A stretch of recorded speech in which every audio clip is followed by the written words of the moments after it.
Buenas tardes.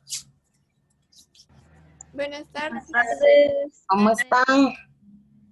¿Bien Bien, usted? ¿y ustedes? Bien, gracias. Despidiéndonos hoy de este curso. Sí. Bueno, me alegro que estén muy bien. Yo espero que a todos y a todas les haya gustado mucho y que les vaya muy bien el trabajo final. Tienen tiempo hasta hoy a la medianoche. Ah, no, a ustedes les toca la próxima semana, perdón, ¿verdad? A la medianoche. Sí, la otra semana, el 30, creo. Correcto. Entonces, perfecto. Ahí les pasaré los trabajos a don Luis para que todos y todas después ahí les hago llegar las notas por el grupo, por el WhatsApp, para que no se salgan. Y también luego nosotros las hacemos llegar al registro, entonces ya para que les queden ahí en registro. Vamos como siempre a dar un minuto más para que se conecten los y las que faltan. Tenemos 21 participantes, vamos a ver si hay alguien más que esté por ahí. Disculpe, una pregunta. Dime, José Roberto. El trabajo es para el 30, ¿verdad? Correcto. Ah, ok, es que me metí, me habían dicho que para ahora, para hoy, pero no. Yo digo que hoy el trabajo es para hoy. Ay, no, mira, hoy 23 es para el 30. Sí, es para el 30. Ah, ok, gracias. Ya me había adelantado, ya para mí hoy es 30. Sí, es para el próximo lunes. Los que los tengan listos, me lo pueden ir enviando si quieren, a la dirección que tienen, ¿verdad? Recuerden, la dirección que tienen para el envío del trabajo no es ni la de don Luis ni la mía, es una dirección particular que les puse en el instructivo y poner en el asunto sus nombres y su número de carnet, eso es importante. Y cualquier consulta, como siempre, ahí estoy en el WhatsApp. Falta el tema de hoy. No, pero los que esta semana lo tengan listo después de hoy, de la clase de hoy, a eso me refiero. Bueno, entonces, sin más, les paso al profe y nos vemos ahora más tarde. Recuerden que la clase está siendo grabada y que si por A por B se desconectan, me mandan un mensajito por WhatsApp.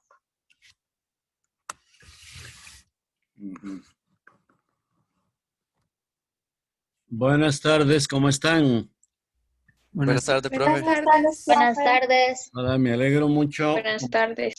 como siempre, buenas, de tenerlos ahí presentes, por lo menos en imagen, y vamos a ver si hoy rematamos el curso con estos, yo digo que interesantísimos temas. Ojalá, como los hemos tratado, a ustedes les haya parecido también muy interesante, de psicología y psiquiatría, muy de actualidad y futuro también, porque son fenómenos que se producen constantemente y siempre se han producido en todas las sociedades a nivel colectivo en una cierta proporción, por lo que incluso para nuestra formación básica en el intercambio personal en la sociedad en que vivimos son importantes. Hoy quisiera tratar el tema hasta donde haya tiempo, porque es un tema enorme, que todos los tratados de psiquiatría clásicos y modernos se extienden muchísimo y hay que seleccionar las características esenciales, los síntomas y estos síntomas pues se refieren a muy diversos estamentos o estratos de la personalidad y el carácter. La esquizofrenia, entonces, y tomen en cuenta este tema que pues además como es el último, será pues el más fresco, podríamos decir, el más inmediato que ustedes tienen, y ya verán que pues no cuesta mucho, diría yo, memorizar lo esencial de esta enfermedad de esquizofrenia, como le llamó Bleuler. Bleuler, un gran psiquiatra alemán que se escribe Bleuler con B. Bleuler. EU, ese diptongo EU, en alemán suena hoy. Entonces, Bleuler. Bleuler fue el que propuso ese nombre para esta psicosis, que fue la más grave de las enfermedades mentales. Sigue siendo gravísima, solo que afortunadamente la humanidad ha logrado en la evolución de la farmacología psiquiátrica pasos decisivos, y yo calculo que hace unos 30 años por lo menos la esquizofrenia, que ya desde la época clásica de la psiquiatría española, que fue de las mejores de Europa y yo pude disfrutarla en mi época de estudiante, tenía algunos tratamientos, por ejemplo, el Largactil, la Reserpina, eran ya medicamentos que producían en un porcentaje considerable de casos remisiones importantes de la enfermedad, cierto control. A estas alturas, con los neurolépticos mayores, los antipsicóticos neurolépticos, neuroléptico es una palabra como la gran mayoría de la terminología médica de raíces griegas, y lo que significa es pues afinadores del sistema nervioso. Eso es un neuroléptico y los hay en muy diversos grados. Estos medicamentos, desde la época clásica, los usaron los psiquiatras españoles, sobre todo López Ibor, que yo lo he citado con ustedes, y Juan Antonio Vallejo-Nájera, Vallejo-Nájera, que eran reconocidos en toda Europa. Y debido al prestigio de esos grandes psiquiatras que yo pude conocer, en 2 ocasiones me di cuenta en mi época de estudiante que había habido en Madrid Congreso Internacional de Psiquiatría de toda Europa, y eso se debía a que fuera en Madrid precisamente porque estos 2 grandes psiquiatras españoles eran catedráticos de la Universidad Complutense de Madrid. Pero desde luego que a esa época ya lejana hasta ahora ha habido una gran evolución de los tratamientos para todas las psicosis, y podemos afirmar sin ningún temor que todas las psicosis en la actualidad se controlan. Incluso la epilepsia, que no es una psicosis, pero es una enfermedad neurológica gravísima, se controlan, pero no se curan en el sentido de erradicación, o sea, de sacar las raíces de la enfermedad, eliminarlas. No se ha podido todavía, pero estoy seguro que en el futuro, no precisamente con medicamentos, sino con tratamientos genéticos y con trasplantes, se podrán extirpar estas enfermedades. Pero ha sido un gran paso y suficiente para estar la humanidad muy satisfecha con que estas psicosis, que son las formas de locura radical propiamente dicha, se controlen. Tal vez yo les he comentado en una ocasión que hace unos pocos años tuve en mis grupos, en uno de mis grupos de la universidad, un estudiante que un día a la salida de una lección me dijo que, como yo trato estos temas, que él estaba en tratamiento para la esquizofrenia, y era un estudiante universitario aparentemente normal en todo, una conducta correctísima, un buen estudiante en su carrera, no recuerdo cuál era, y desde luego que cumplió a la perfección con estos programas. Y yo siempre en clase presencial les pedía una mini conferencia, una a cada uno en todo el curso, para hablar unos 10 minutos, que prepararan un tema para exponerlo durante unos 10 o 15 minutos en clase. Y lo hizo perfectamente. Yo mismo le reconocí que no se le notaba absolutamente nada. Y pues la suerte de de ser joven en esta época.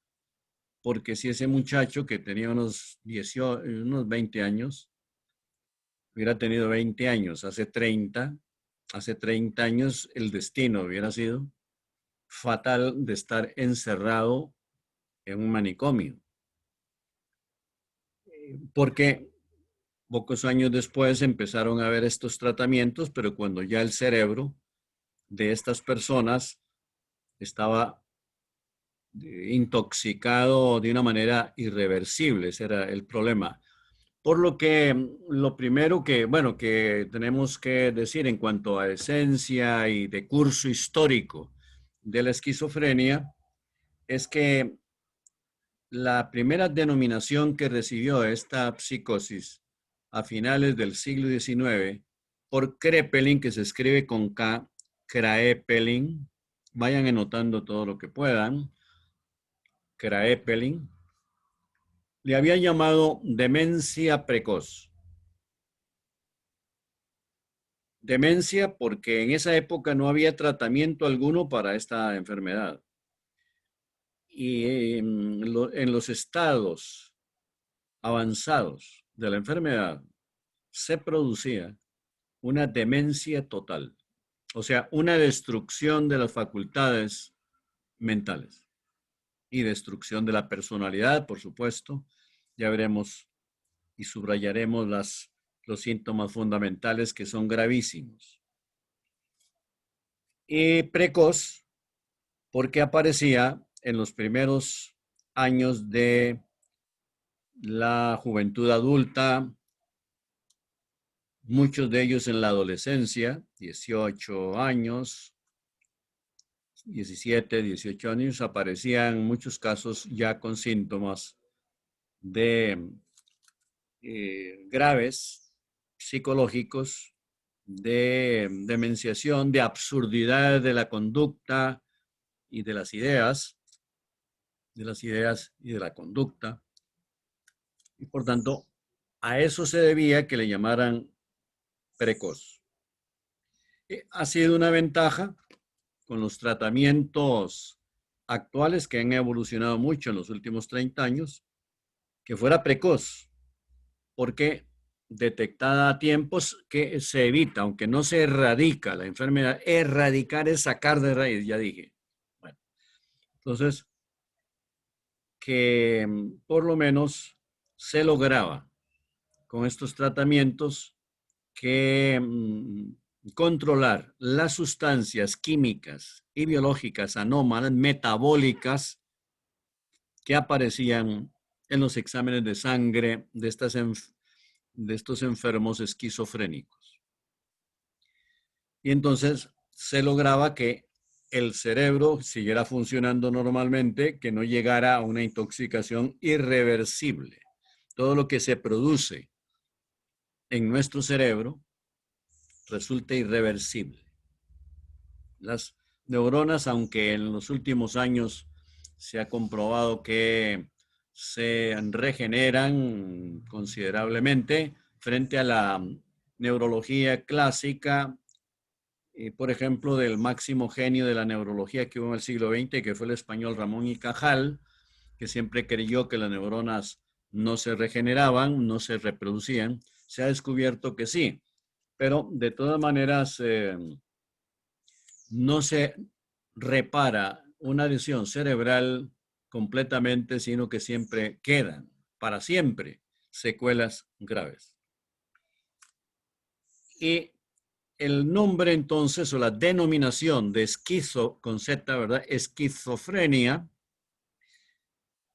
que fue el bautizo que le dio Bleuler, ya lo dije, lo que significa esquizos, porque las raíces son griegas, y frenos, cerebro, espíritu, mente, frenos.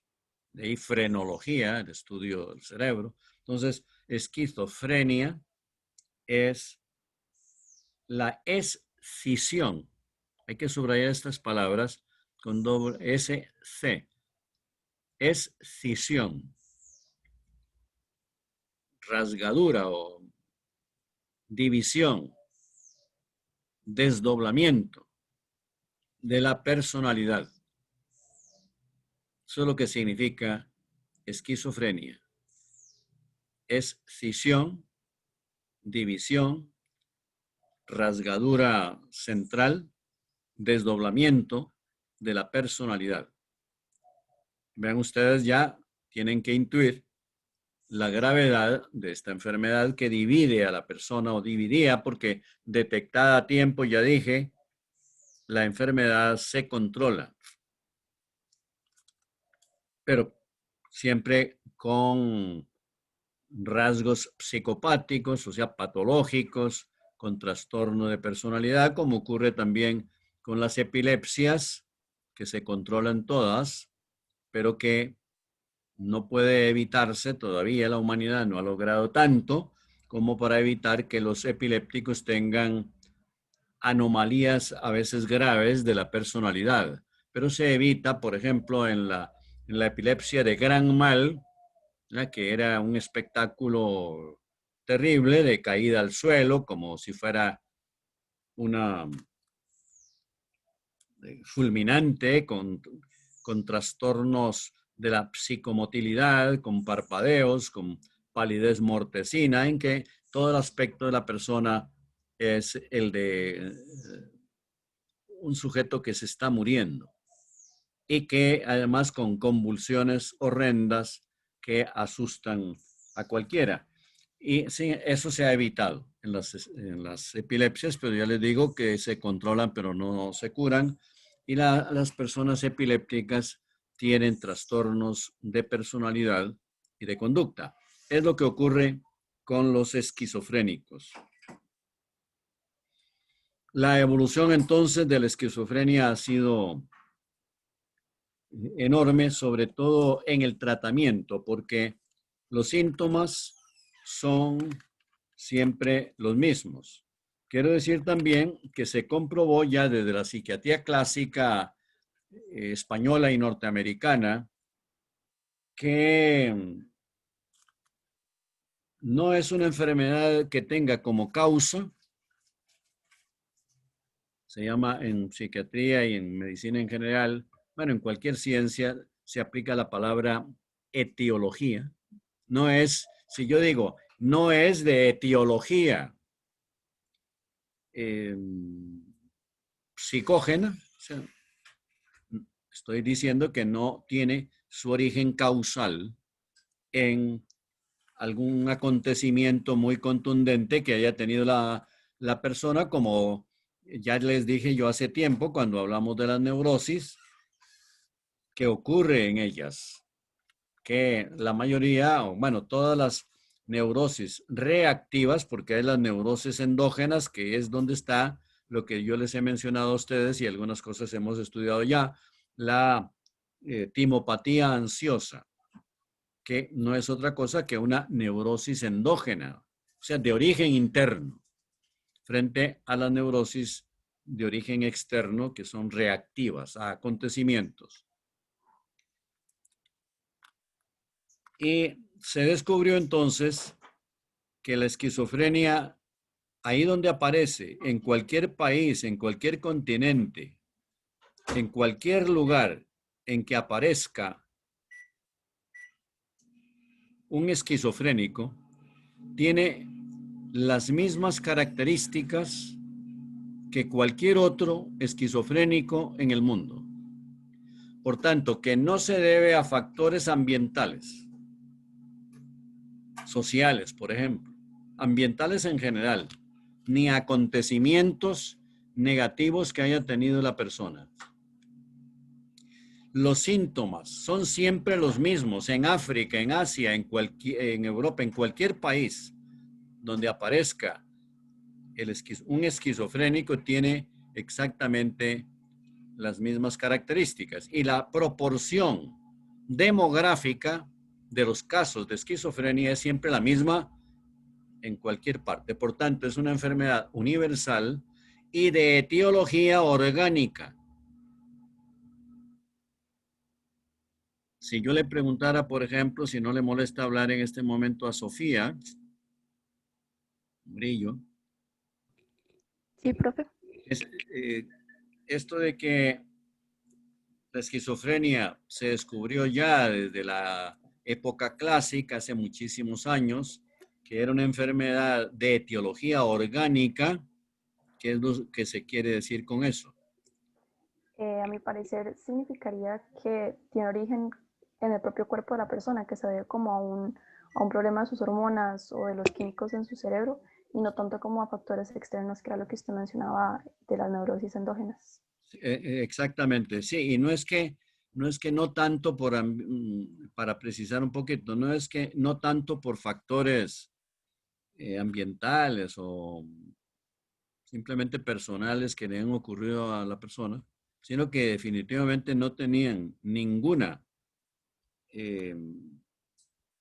etiología, ningún factor causal de carácter exógeno, o sea, externo. Familiarícense ustedes para siempre, no solo para los temas de este curso, sino para cualquier carrera, para cualquier ámbito de la cultura, con esto de exógeno y endógeno, que no significa otra cosa. Ex significa fuera de, entonces exógeno es lo que tiene origen externo y endógeno es lo que tiene origen interno. Por lo tanto, como acaba de decir Sofía, es en el organismo donde está la deficiencia que hasta el día de hoy, hasta donde he leído, todavía no se ha podido detectar exactamente dónde está la deficiencia, pero siempre se ha supuesto, y no creo que eso cambie en un futuro, que la deficiencia está en el sistema endocrino, o sea, hormonal, y en sus relaciones, esa deficiencia endocrina en correspondencia con trastornos del metabolismo, que son los que aparecen ya desde épocas lejanas de la psiquiatría en los exámenes de sangre, las sustancias químicas y biológicas anómalas en la sangre del esquizofrénico, por lo que quedó muy claro que no era una enfermedad de origen psicógeno, o sea que no tenía una génesis psicológica, sino una génesis, un origen orgánico. Enfermedad orgánica, y así la caracterizó Bloiler, con una sintomatología psíquica abundantísima y muy llamativa. Les comento rápidamente la anécdota histórica de que el más grande balletista, o sea, bailarín de ballet, el ruso Nijinsky, Václav Nijinsky, con K y con Y al final, cuando estaba en la plenitud de su carrera como el mejor bailarín de la historia del ballet, hacia los 30 años de edad, empezó a sufrir trastornos graves de carácter esquizofrénico. Y lo que quiero contarles rápidamente es que, claro, llamaron por la importancia que tenía y sobre todo la esposa de él, el dinero que habían ahorrado con los ballets, por lo menos al principio les alcanzó para llamar en ayuda a los principales psiquiatras del mundo. Y por supuesto, uno de los que llamaron era el psiquiatra más célebre del mundo, que era Sigmund Freud, el creador, Freud se escribe, el creador del psicoanálisis y el desarrollo más portentoso, más extraordinario de la psiquiatría, sobre todo en el campo de las psicopatías y las neurosis. Y Freud muy honradamente dijo, mire, el psicoanálisis, esto es esquizofrenia, y el psicoanálisis no tiene nada que hacer en estos casos. O sea, el tratamiento como enfermedad orgánica que era, el tratamiento tenía que ser también orgánico, o sea, farmacológico. Y en esa época todavía no había un desarrollo considerable de lo que luego se han llamado neurolépticos antipsicóticos. Nadie ha dudado, ya les digo, desde la psiquiatría clásica, y menos ahora, de que la esquizofrenia es una enfermedad de origen orgánico, vinculada, por supuesto, al sistema endocrino y metabólico, pero por ahí tienen que meterse en la selva espesa del cerebro humano, que todavía está muy lejos de un desarrollo de la neurología suficiente para poder conocerlo a fondo en las relaciones, por ejemplo, entre el hipotálamo, el tálamo, el hipotálamo y del sistema reticular ascendente, sus conexiones con el lóbulo prefrontal y frontal son todavía en su fondo desconocidos y pues por ahí entonces tendrá que discurrir la investigación de la psiquiatría del futuro para este tipo de enfermedades que apenas se controlan pero que no se han logrado eliminar. Los trastornos que produce la esquizofrenia son muy graves porque afectan el carácter, la personalidad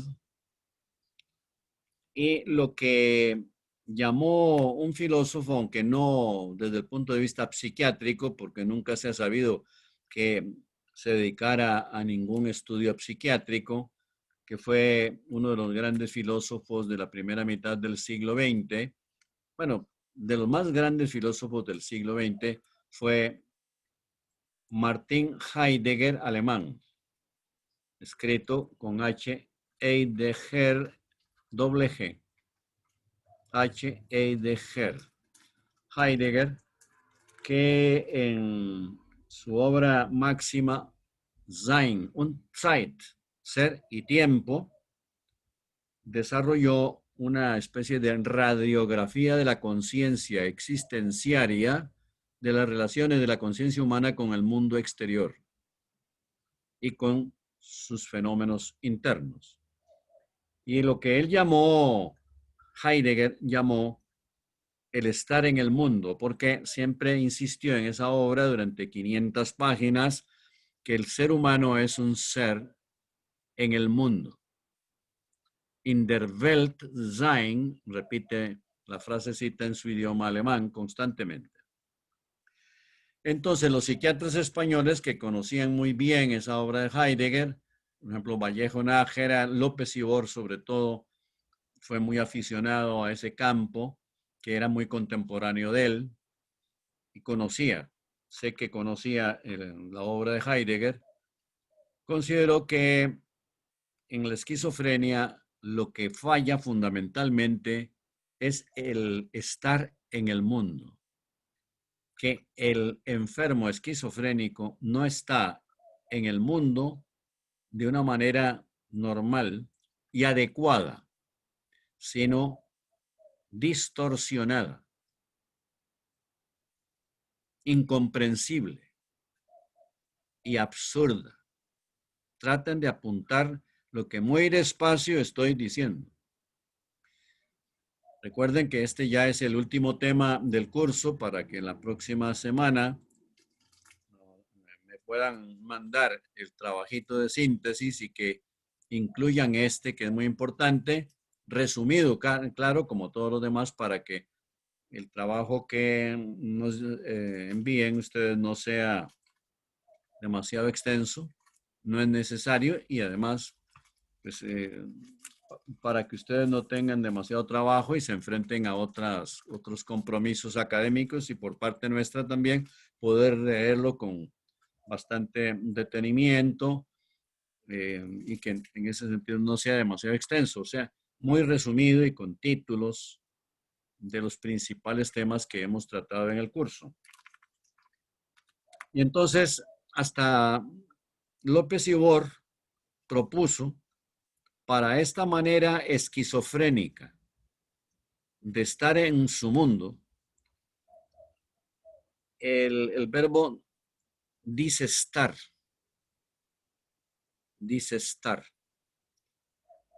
para indicar que no era una manera de estar en el mundo ni adecuada, era anormal, que no solo era anormal, sino incomprensible, extraña, no solo para las personas que rodean al esquizofrénico, sino para, por lo menos en los primeros estadios, para el esquizofrénico mismo, su estar en el mundo era raro.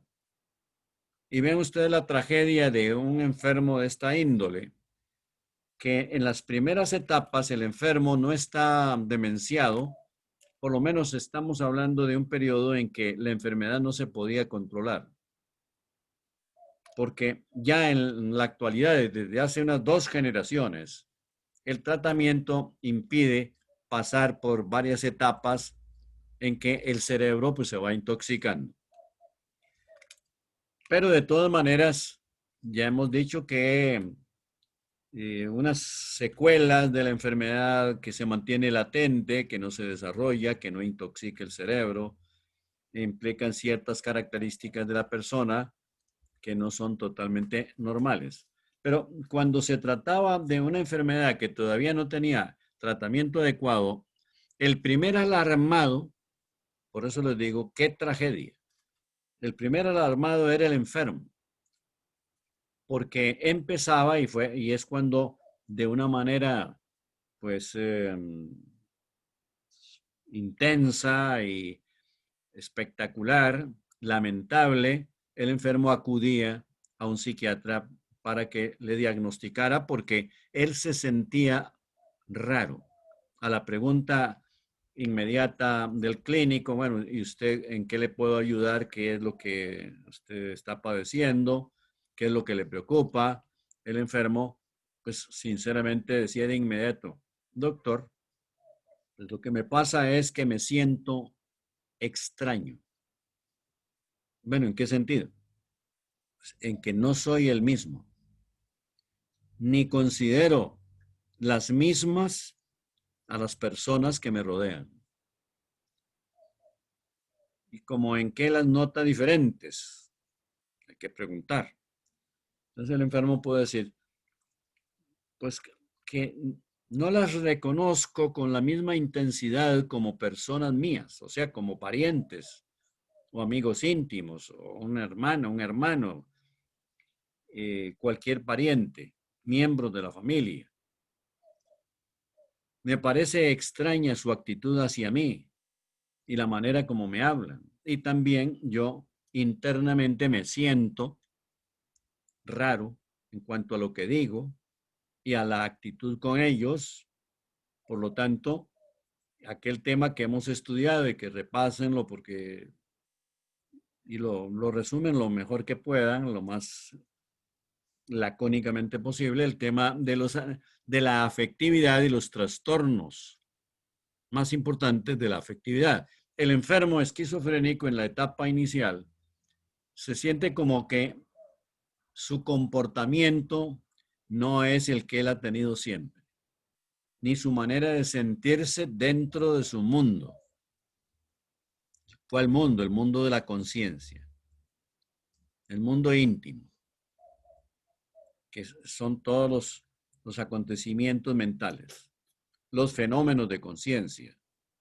Le están alarmando porque es como si no fueran los suyos, como si hubiera una influencia maligna, un espíritu. Una persona creyencera puede pensar, y desde luego el enfermo esquizofrénico como perdía facultades mentales, llegaba fácilmente a creer que había algún genio maligno que estaba influyendo y perturbando su conciencia. Porque en realidad la conciencia la sentía o la percibía como diferente a lo que había sido anteriormente. Por ese camino, por supuesto, se iban pasando por otras etapas donde el enfermo ya sufría, por ejemplo, los trastornos que hemos estudiado de la afectividad, indiferencia afectiva con personas que quería mucho y que está obligado a seguir queriéndolas, indiferencia. Y otros fenómenos que hemos estudiado, como por ejemplo, inadecuación de los afectos. No tenerle un afecto adecuado a una persona. Inadecuado, ¿qué puede ser? Pues tratarlo con demasiada confianza cuando no hay confianza para ello.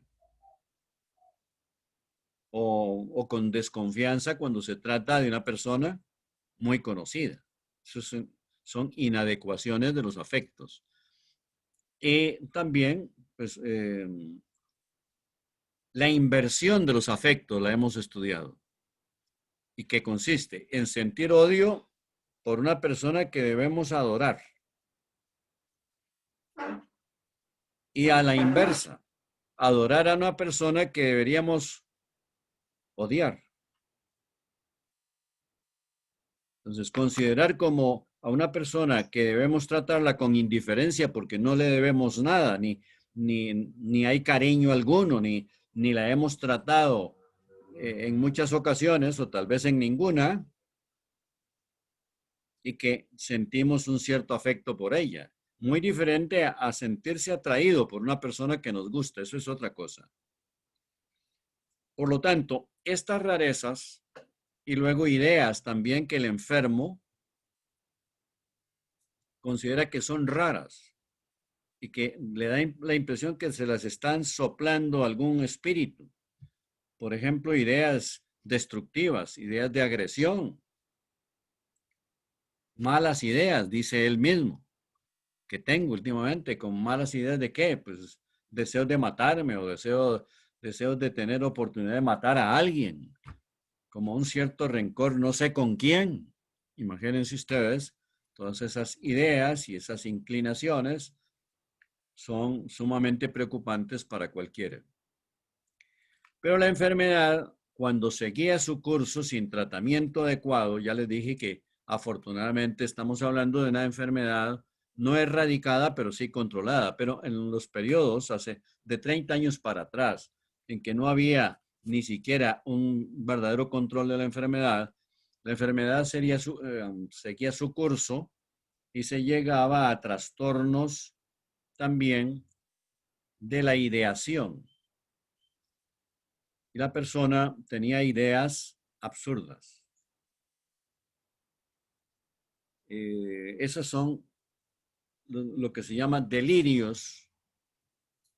Una idea, y anoten ahí entre paréntesis qué se entiende por delirio. Que en la esquizofrenia hay dos síntomas básicos que son los delirios y las alucinaciones. Los delirios son la falsificación del pensamiento. Falsificación y absurdidad, o sea, falsificación, rareza y absurdidad.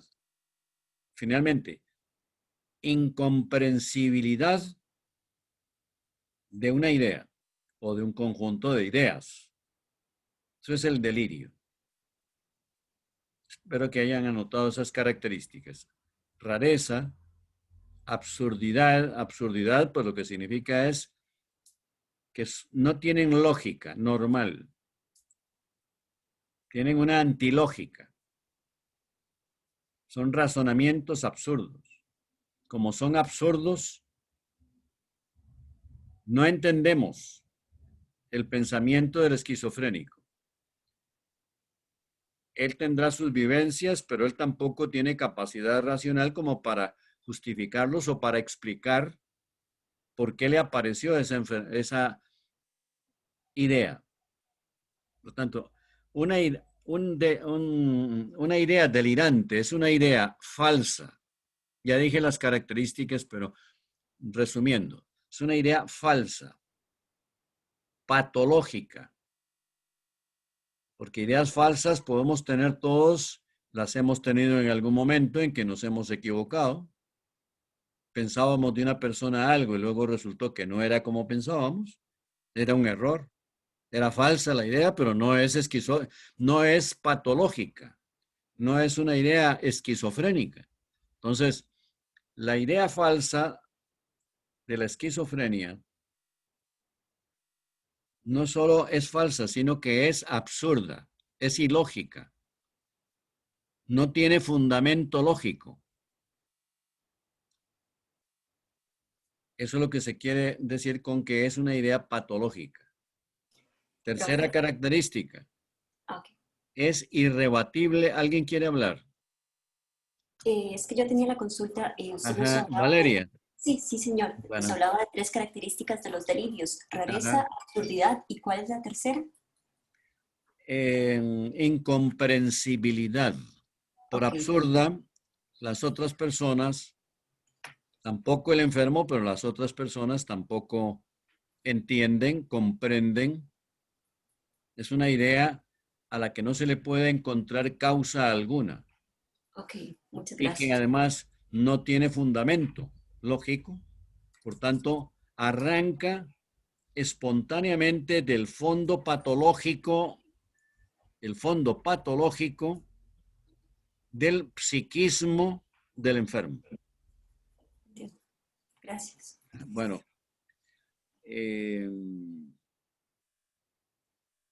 en cualquier momento, cualquiera de ustedes me puede preguntar lo que quiera y siempre agradezco esas intervenciones de ustedes porque me sirven para subrayar y aclarar algunas cosas. Esas son las características de... bueno, también se me olvidaba que la idea, el delirio es una idea irrebatible por la lógica. O sea, el enfermo no admite que se la combata, que se la contradiga.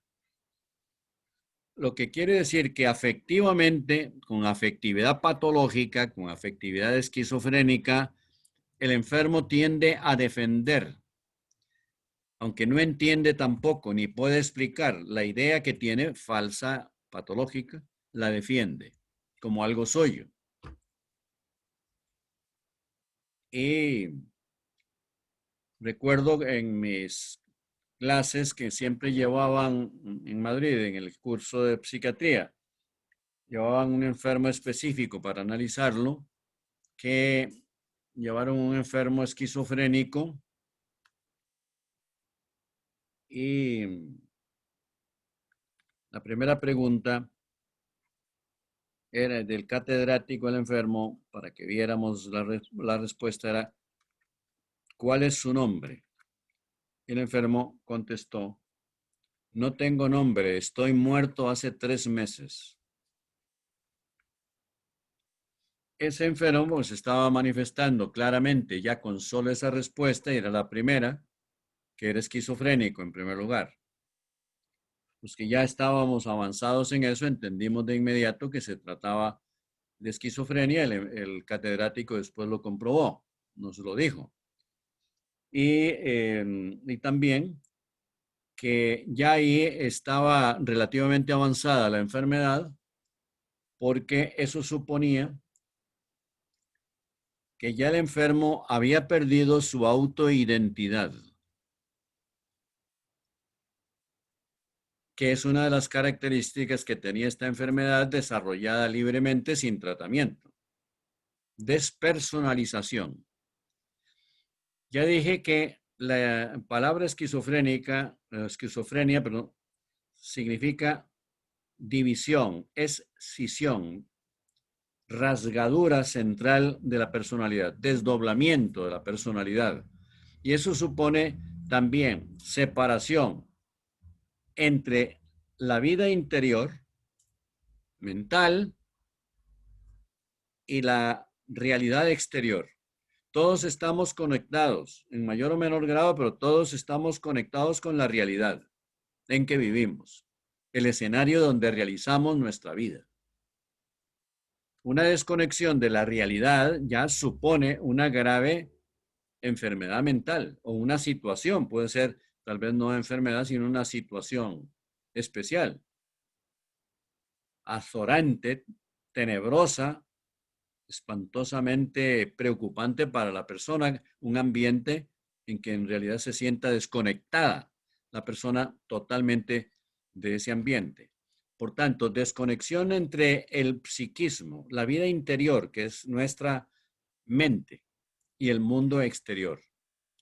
Por tanto, el enfermo va sufriendo poco a poco una sumersión en su vida interior. Y esto es lo que se llama autismo. Tengo que aclarar a propósito del autismo, por si acaso en alguna fuente de información que ustedes recurran a ella, que no se confundan, porque hay una enfermedad muy grave, muy variada de síntomas y a todas esas variantes se les llama, es un problema que hay, debería llamársele de otra manera específica, pero a todas les llaman autismo. Y también hay el carácter o la actitud autista, que tienen muchas personas neuróticas o personas demasiado tímidas que no tienen facilidad para la comunicación interpersonal, que son muy retraídas, introvertidas. Hay el carácter introvertido y el carácter extravertido. Eso es la clasificación de los tipos de David Jung. No, perdón, Carl Gustav Jung. Y también la clasificación de Kretschmer en asténicos, que son los introvertidos de Jung. Pícnicos, que son también constitucionalmente diferentes porque los asténicos son flacos, por eso reciben ese nombre, y los pícnicos son corpulentos y son muy sociables, muy amigables, extravertidos, dicharacheros, simpáticos, de buenas amistades, de muchas amistades, y con facilidad las obtienen. Son las famosas clasificaciones de los seres humanos. Pues bien, el esquizofrénico obligatoriamente, al sentirse raro y observar como raro el mundo exterior y raras a las personas que le rodean, y a todas, aunque no lo rodeen, a todas las demás, opta por recluirse en la cárcel de sí mismo, hundiéndose en ese autismo,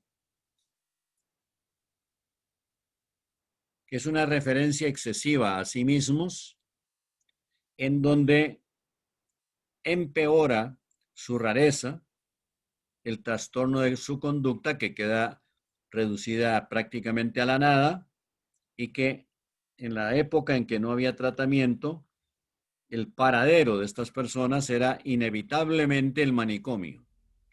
Y muchos de ellos que llegaban a fases agitadas por un trastorno grave de la psicomotilidad, que es uno de los trastornos de la esquizofrenia, tenían que estar recluidos en un manicomio y amarrados a una cama para evitar que mataran a un enfermero o hicieran cualquier destrozo por raptos de furia que sufrían.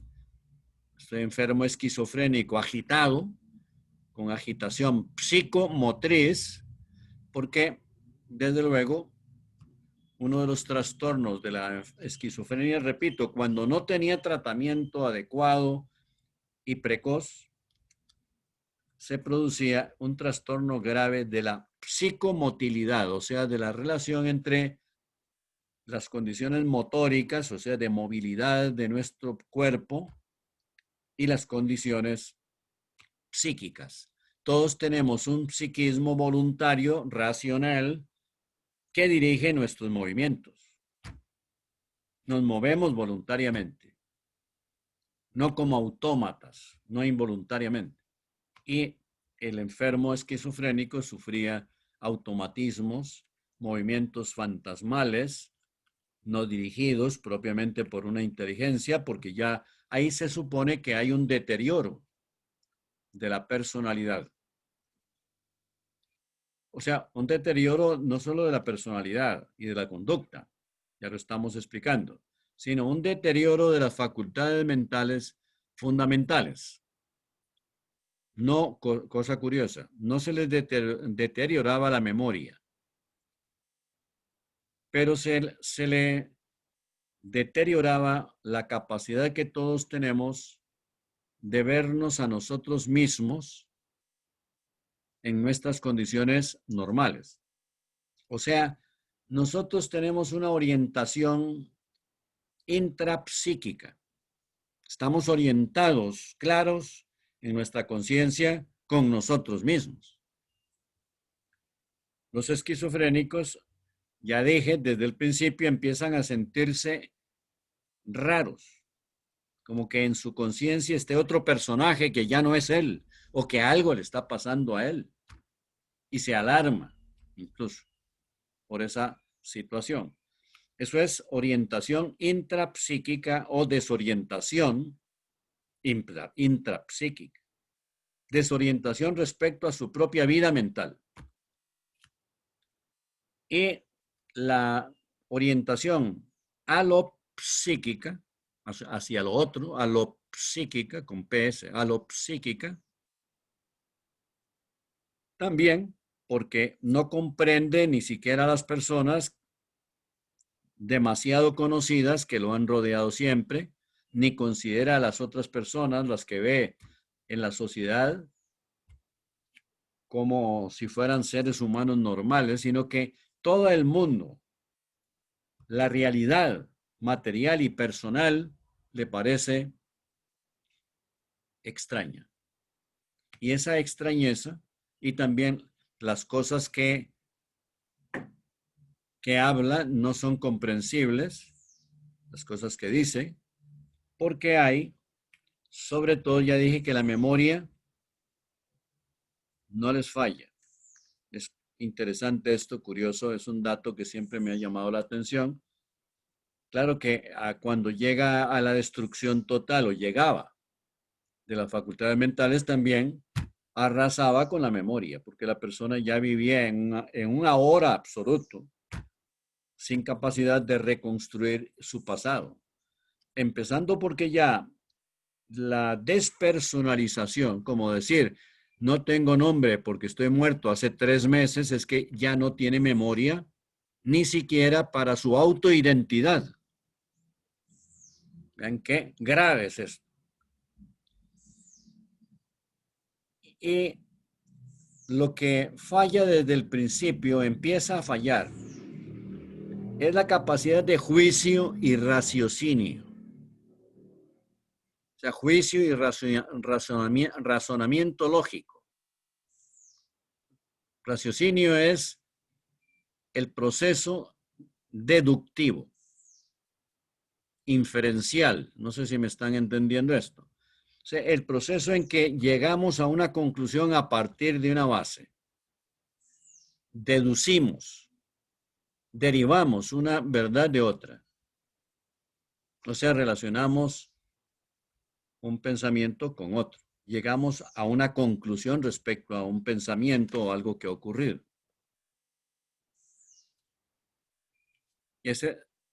Y capacidad de enjuiciar las cosas como son. Esas dos funciones básicas en nuestra inteligencia, juicio y raciocinio, se deterioran.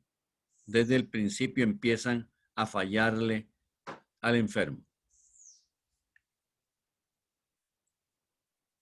Y también desde el principio, alarmantemente para el enfermo, aparecen las ideas absurdas, los delirios que ya dije en qué consiste una idea patológica. 3 o 4 características que ojalá las haya apuntado ahí. La más llamativa es la absurdidad. de que no enlaza una idea con otra en los juicios que emite. Y las alucinaciones. Así como dijimos que una idea delirante es una idea falsa, patológica, absurda, incomprensible. Una alucinación es una percepción sensible anormal. Percibir cosas, objetos que no son o que son, pero no percibirlos como son normalmente, sino alterados, con deformidades graves, irreconocibles para el enfermo y para las personas a las que el enfermo puede contar qué es lo que ve. No necesariamente tienen que ser figuras fantásticas. El enfermo puede decir que está percibiendo figuras normales, pero resulta que esas figuras normales no están enfrente de su percepción visual o táctil, olfativa. O sea, pueden ser alucinaciones vinculadas con cualquiera de los 5 sentidos o con su propio cuerpo, cuando aparecen las más graves alucinaciones, que son las del esquema corporal. No sé si alguno o algunas, tal vez Valeria, que en otras ocasiones me ha parecido que ya está introducida a estos temas, si quisiera decirnos algo sobre lo que se entiende por senestesia, la primera con S, porque hay varias palabras que tienen la misma raíz, pero se escriben diferentes. Senestesia, la primera con C y la segunda con S. Estoy diciendo que las más graves alucinaciones son las alucinaciones senestésicas. Bueno, en este caso desconozco la palabra senestésica como tal, pero sí estoy consciente de lo que son las alucinaciones, claramente, y de la sinestesia en su forma como tal. Sí, bueno, pero entonces, ¿usted sabe en qué consiste una alucinación senestésica? Imagino que tiene que ver con la percepción corpórea, que se percibe tanto desde la zona visual hasta la zona corporal. En realidad, sí, corporal, sobre todo, no visual, porque la senestesia recibe esa palabra por las raíces griegas, koinos, que significa común, o sea, y estesen, sentir. O sea, es Profe, ¿esa es con Z o cuál es esa? senestesia, la primera con C y la segunda con S. Ok.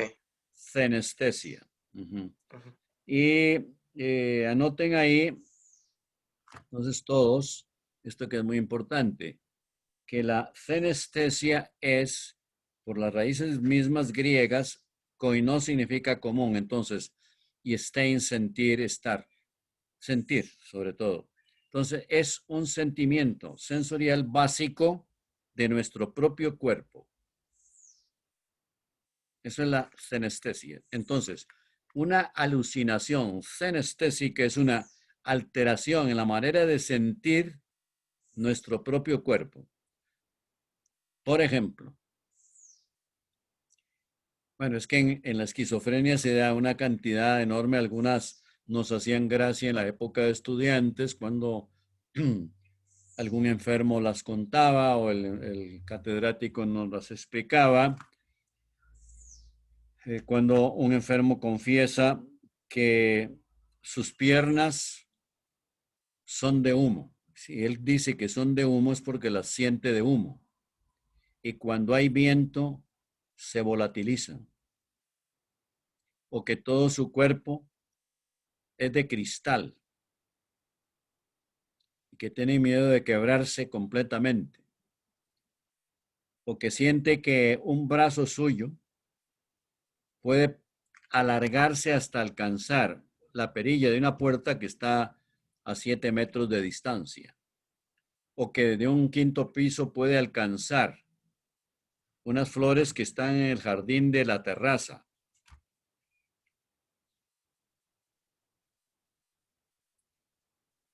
Imagínense ustedes, o sea, trastornos en la manera de sentir nuestro propio cuerpo. La sinestesia es algo muy especial que todos tenemos, tan especial, tan regular, tan permanente, que casi nunca, excepto en circunstancias especiales como el dolor o el placer, el cansancio, somos conscientes de nuestro cuerpo.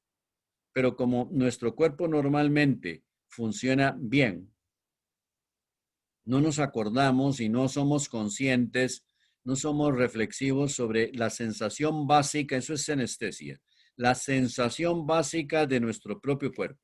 Entonces, una alteración en la sensación básica de nuestro propio cuerpo es una alucinación sinestésica y son las más graves, porque el enfermo puede decir, pues mire, usted no me está contemplando que mi cara está completamente hinchada, totalmente redonda, o que siento la boca enorme, los labios gruesísimos, enormes. Tal vez ustedes en la niñez tuvieron alguna experiencia en ese sentido, porque un niño con fiebre puede decirle a la mamá que siente que los labios los tiene hinchados. O bueno, y también con fiebre pues se altera el gusto. Un refresco que a uno le gusta mucho en la niñez lo pide porque tiene sed y no le sabe como con el sabor normal que tiene el refresco. Una cola, por ejemplo, que recuerdo que a uno le parecía el sabor más rico del mundo y que con fiebre pues no se puede, hay una alteración del gusto, desde luego, y eso no es una alucinación, sino una alteración consecuente a un estado de fiebre, en que es lógico que haya una alteración de las sensaciones. Y también puede haber un cierto delirio. Hay personas, no precisamente niños, sino adultas que confiesan que cuando tienen mucha fiebre deliran, o sea, que tienen ideas extrañas o ocurrencias absurdas. La esquizofrenia afecta entonces fundamentalmente el carácter, la personalidad, las funciones mentales básicas de juicio y raciocinio y por supuesto el lenguaje. En los estadios tardíos, ya les digo que en la actualidad sería muy difícil encontrar un esquizofrénico tardío, porque hay tratamientos que controlan la enfermedad y que desde el principio cualquier médico les puede, no solo un psiquiatra, sino un médico general puede, bien preparado, puede recetar lo adecuado para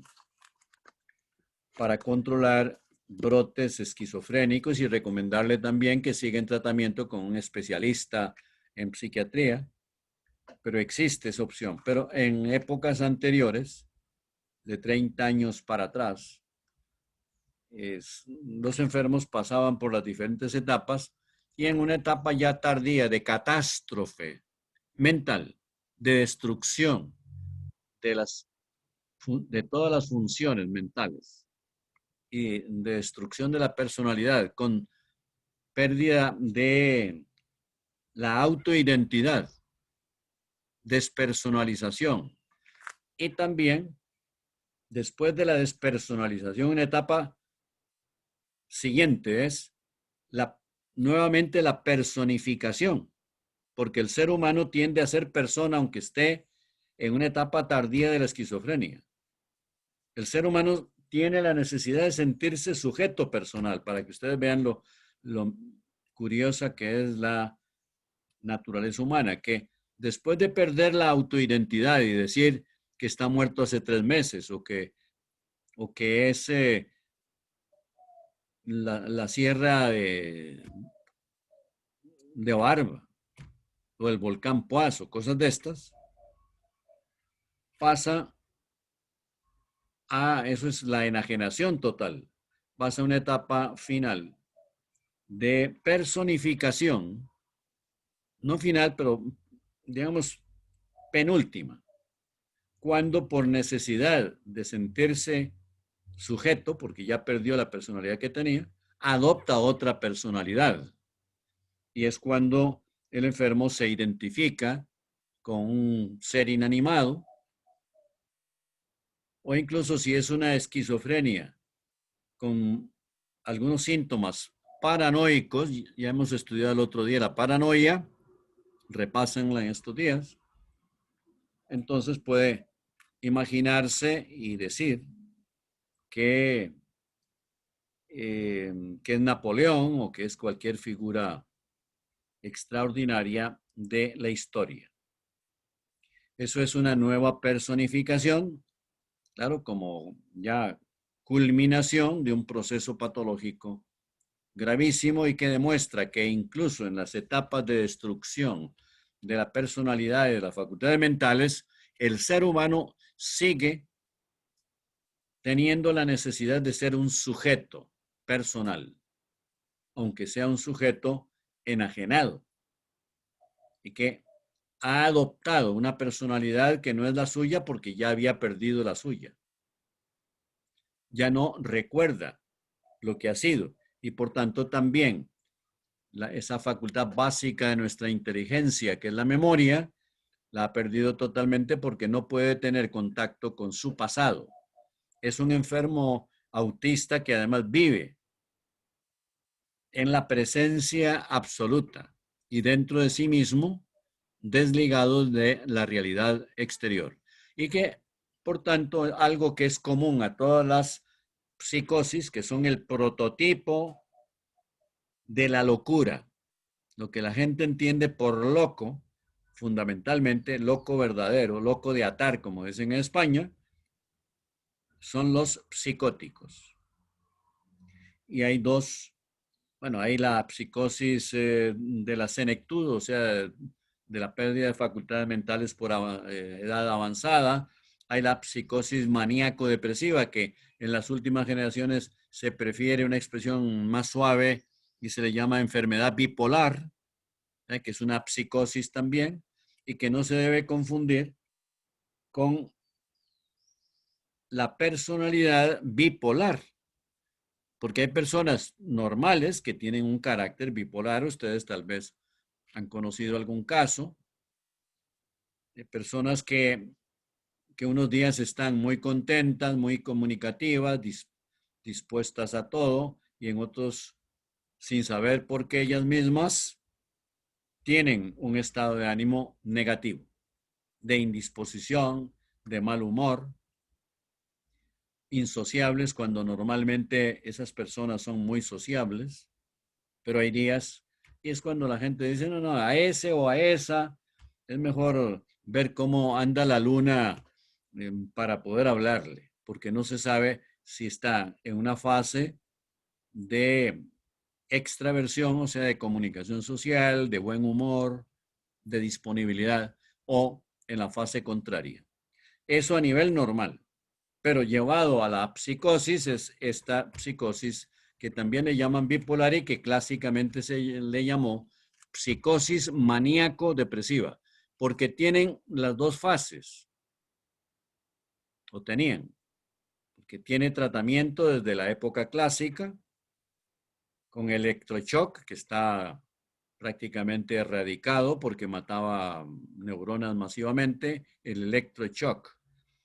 Y también con medicamentos antidepresivos, con sales de litio para elevar el litio en la sangre y que la persona recupere el estado de ánimo, y que era una enfermedad sumamente grave porque todas las psicosis sin tratamiento conducen al internamiento en un hospital psiquiátrico, por tanto, un hospital especializado. Son incompatibles todas las psicosis con la vida normal.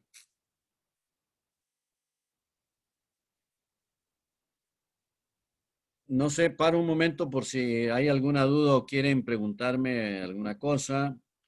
Profe, sí, yo tengo una duda. Entonces, Pues yo hago. las personas, sí, Joao Castro. Las personas con esquizofrenia también sufren este trastorno depresivo.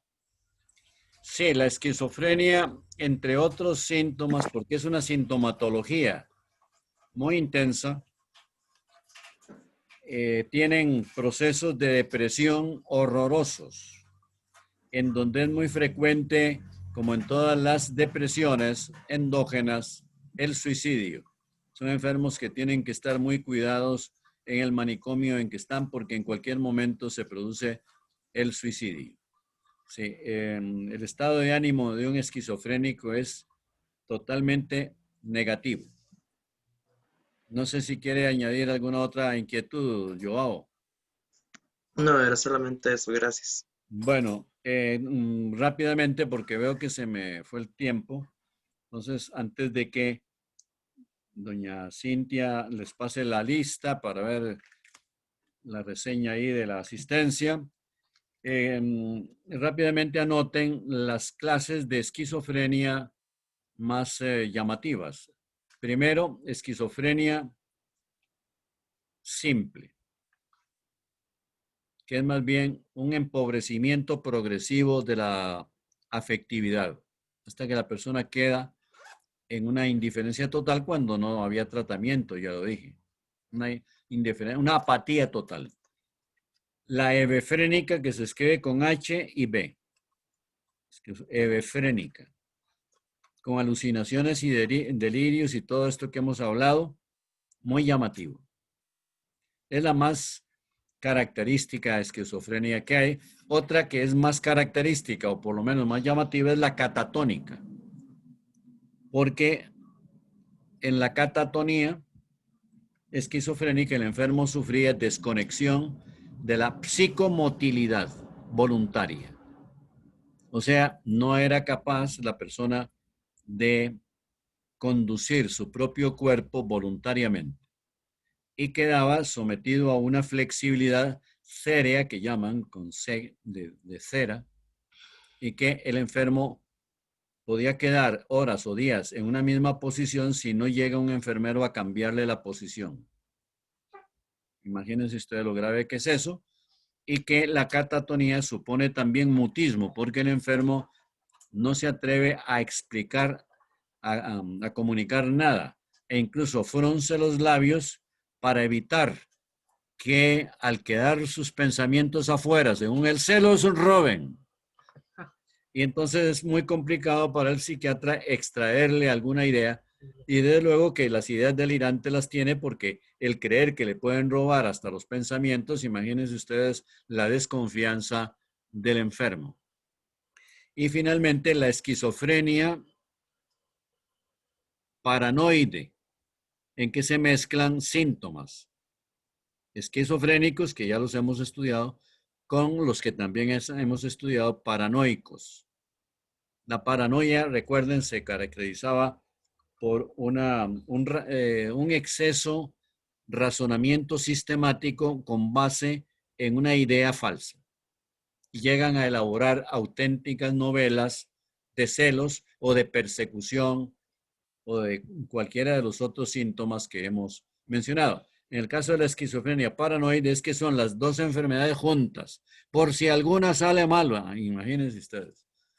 Entonces, bueno, me despido y yo creo que ya no nos volvemos a ver porque ya la próxima semana lo que vamos a esperar es los trabajitos de ustedes, y mucho gusto de haberlos conocido, aunque sea a esta distancia y esta frialdad sidere que supone el distanciamiento, al que no cuesta, o sea, nos cuesta mucho adaptarnos, pero ahí tenemos que seguir. Entonces, hasta luego a todos. Hasta luego, profe. Muchas gracias. Hasta luego, profe. Hasta luego. Bueno, Gracias. mucho Gracias por gusto, todo, profe. mucho gusto de haberlos Muchas tenido. gracias. tenido en el curso. Bueno, hasta ahora y hasta siempre, bueno, en el primer semestre, yo siempre doy el segundo curso de estos seminarios, que es un tema totalmente distinto, pero muy cultural, muy humanístico, que a todos les interesa, por lo menos es la expresión, la experiencia que yo tengo, por si pueden matricularse conmigo en alguno de mis grupos del segundo curso que les piden a ustedes, con mucho gusto los atenderé, ya sea presencial o virtualmente. Bueno, hasta luego. Hasta luego, gracias. Hasta luego. Su mascarilla. María, no, perdón. Natalia Acuña. Aquí, presente. Gracias, Nati.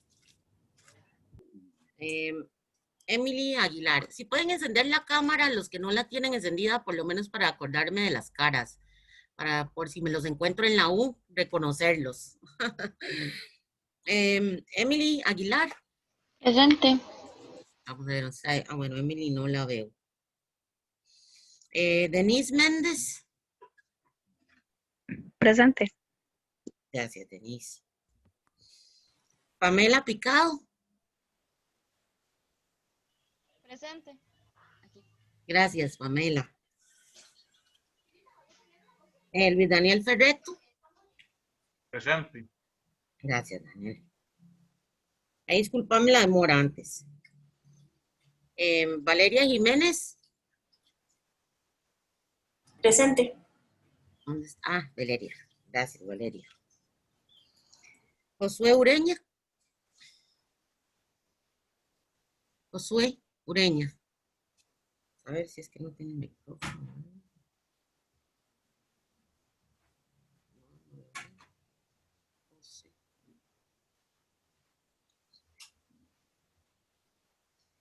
Jorge Antonio Vargas.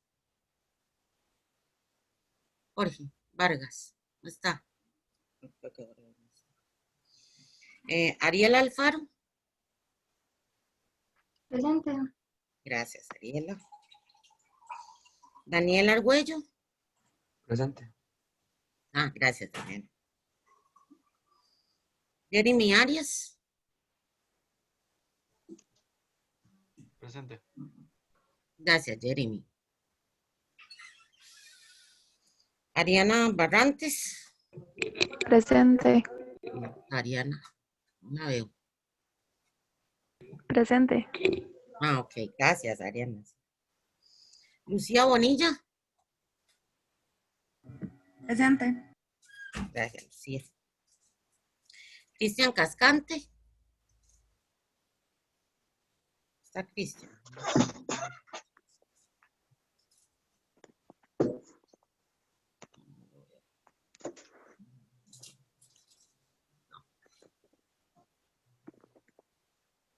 Joao Castro. Presente. Gracias, Joao. Emanuel Gutiérrez. Presente, profe. Gracias. Diego Madrigal. Hola, presente. Gracias, Diego. Jimena Matei. Presente. ¿Dónde está Jimena? Ah, sí, ahí la veo. Gracias, Jimena. Irene Méndez. Presente. Gracias, Irene. José Montero. José Roberto. Presente. Gracias, José Roberto. Estefanía Mora. Presente. Gracias, Estefanía. Con gusto. Mabel Ramírez. Presente. Gracias, Mabel. Jennifer Trujillo. Jennifer.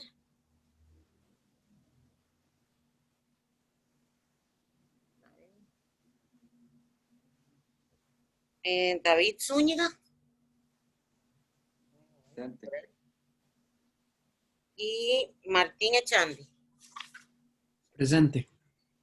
Gracias, Martín. Un gusto. Bueno, muy agradecida con todos y todas ustedes. Nosotros sí nos vamos a estar ahí conversando por el WhatsApp, por haber atendido a este curso del profesor Lara. Ha sido un placer ser su asistente este semestre. Como le dijo don Luis, muy probablemente el otro semestre vamos a estar en la segunda parte del Seminario de Realidad Nacional, el segundo seminario, con un tema completamente distinto, pero emocionantísimo. Así que los que quieran matricularse, pues aquí los esperamos y será un placer pues tenerlos a todas y a todos nuevamente de alumnos. Muchas gracias. Bien, profe, muchísimas gracias. Linda tarde. Gracias. Muchas gracias. Gracias. Encantados. Chao. Ok, que estén muy bien. Igualmente, gracias. Cuídense mucho, todos y todas.